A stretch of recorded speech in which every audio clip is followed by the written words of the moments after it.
Hello and welcome to another episode of Fresh Perspective here on Heavenward Thinking. Today we're continuing on in Luke chapter 9. We're going to be starting in verse 28, reading through verse 36, and we'll get right into today's discussion. About 8 days after Jesus said this, he took Peter, John, and James with him and went up onto a mountain to pray.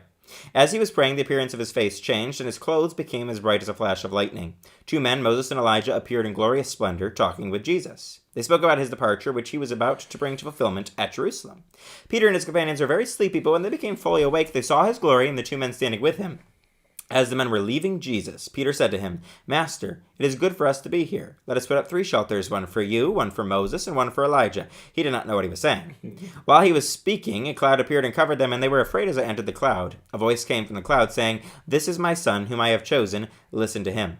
When the voice had spoken, they found that Jesus was alone. The disciples kept this to themselves and did not tell anyone at that time what they had seen.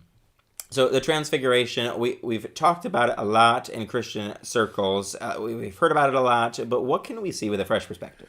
Well, I mean, I think, again, there are times when Jesus, in his glory, is revealed to us, right? This is a moment where Peter, James, and John get to see the real Jesus, right? Everything else is shrouded by sin. It's shrouded by our perspective. It's shrouded by, all kinds of other stuff, right? We see God dimly, right? Now we see dimly as in a mirror.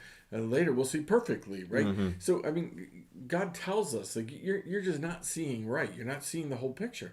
But in this moment, God pulls back the curtain and goes, how about if I show you who he really is? Now, again, the funny part about this is there's a lot of stuff that happens after this that you go, wait, Peter, James, and John knew the real Jesus, right? They knew who he really, I mean, if you had heard a voice like this, you wouldn't be worried about denying Jesus, right? Only we are, right? We've all been to things. We've all had experiences where Jesus is just revealed to us in a real way.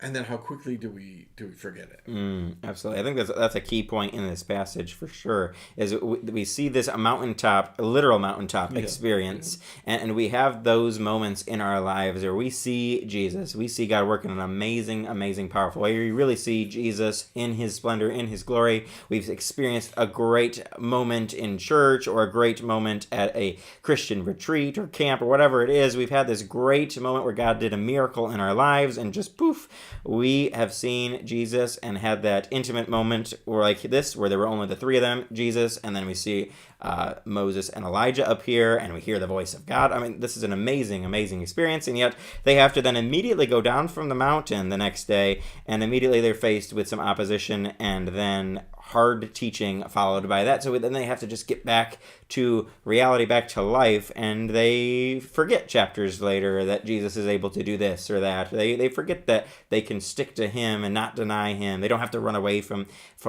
problems in life because they have Jesus. They forget all those things, just like I think we do on a daily basis. We forget what God has done in our past, and which is why it's so important to reflect on what God has done so that we can remember that in the future. Well, these 3 gentlemen have this little problem, right? They have some kind of a disease that's when Jesus has something special for them or needs them, they fall asleep, right? Now, again, it says here they were overcome with sleep.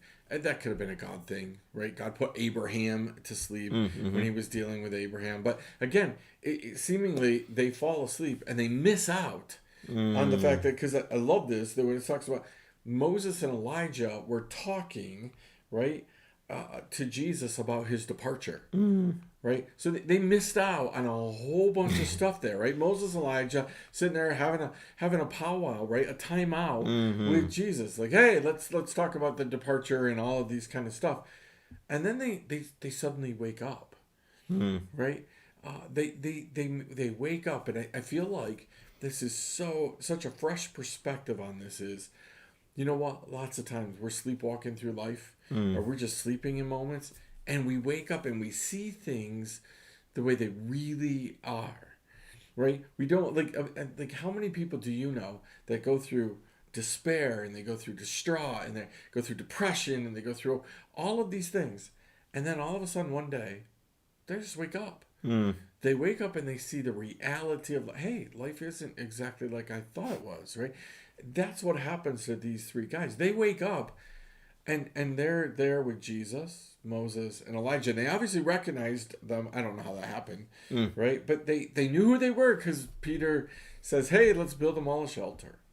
Absolutely. Yeah, I love how you put that in a fresh perspective, that so many times we're walking through life sleepy or asleep, or whatever the thing may be. We're just not paying attention fully. We're missing out on things. And like you said, this isn't the only time that they miss out on things or have a problem with sleeping. This seems to be a problem, and yet we have that same problem. We don't fully pay attention to what Jesus is trying to show us, what God's trying to do in our life. We're missing out on some of that. And then when we wake up, we sometimes act like Peter, who is kind of confused, or like totally, like the verse says, he did not know what he was saying when he says, "Master, it's good for us to be here. Let us put up 3 shelters, one for you, one for Moses and Elijah." Like you said, somehow he figured out that this was Moses and Elijah. That's awesome, but he has no idea what on earth he's saying.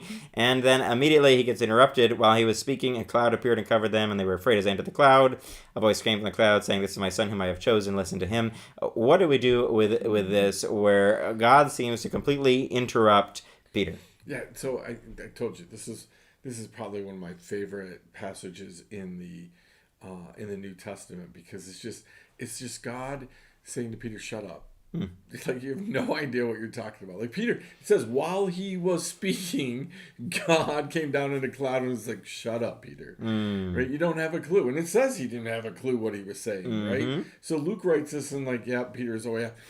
Peter has this way. You brought it up. Peter has this thing about being interrupted by God, right? Or Jesus saying, "Get behind me, Satan," or all of these things, right? And his heart's in the right place. He realizes this is an important moment, right? And so the best he can do is, let's put up a shelter, right, for the 3 of you. Not like it's going to commemorate, right? Like, hey, this is what happened. The problem is nobody else is going to know. Nobody else is going to get it, right? But again, a lot of times we get that this is an important moment, and we start talking and we start doing, because we want to do something for God, and instead of just being quiet and let the presence fall upon us, what Peter didn't get was what was needed in that moment was God was about ready to talk, right? How many times have we been in church or been in meetings and God's about ready to talk? He's about ready to say something, and somebody just starts talking, right? Somebody adds to it. We get a lot of that when we do altar calls and things, right? The pastor, the speaker speaks this message, it's great, and then somebody comes up after them and then adds a whole sermon to it, right? Like this is what God's like, Peter, like this is what's needed, right? In this moment, it's a God moment.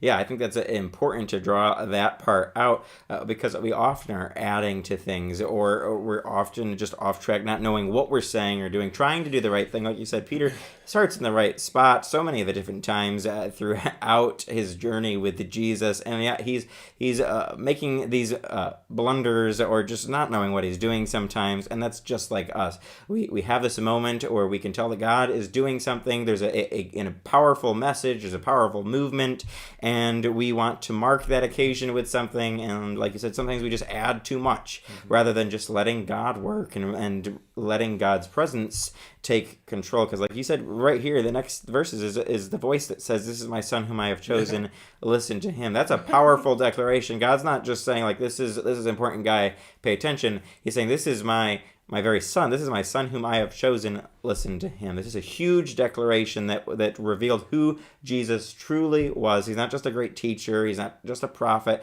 He's not just a great guy. He is the Son of God. And so that would be a powerful moment for these disciples that they could have easily missed if God hadn't interrupted Peter, if Peter had just gone on rambling and trying to make shelters. If God hadn't shown up, then they may have missed it completely.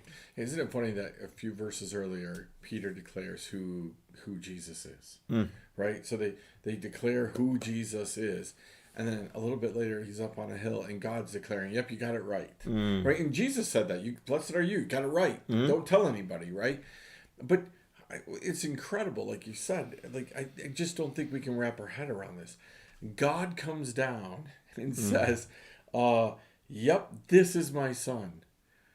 If I'm Peter, James, and John, I'm quiet walking down the hill, but I'm quiet in general because God, an audible voice came down and said, "Yep, this is my son, right? Who, and not only that, but I've chosen him. And then he says, listen to him, right? Those are phrases that are amazing from God, right? Say, listen to him. What if God on Sunday, right, stopped the service that you were in and went, this is my pastor, my chosen one, listen to him. Imagine how long your pastor could preach. He could keep preaching and preaching and preaching, right? Because God said, listen, God does say that. God says that very thing, but because it's not audible, we don't pay attention to it.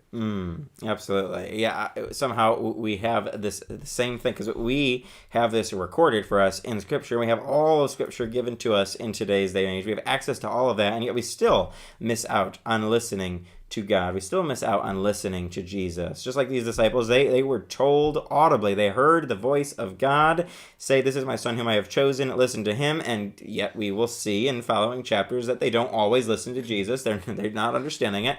And they lose sight of who he really is. And we go, how in the world could they do that if they heard the voice of God? But then I think, how in the world do we do that on a day-to-day basis? We lose sight of who Jesus is. We don't listen to him. And yet we have the entire Bible given to us so that we know exactly who Jesus is, and we know exactly what he is saying, yet we don't listen. Yeah. Yep. And we're going to find out, like, just in the next section, like, how quickly, the whole thing changes. Right? Absolutely. Well, we hope that you've been encouraged and challenged by this section, and you'll join us next time for another episode of A Fresh Perspective here on Heavenward Thinking.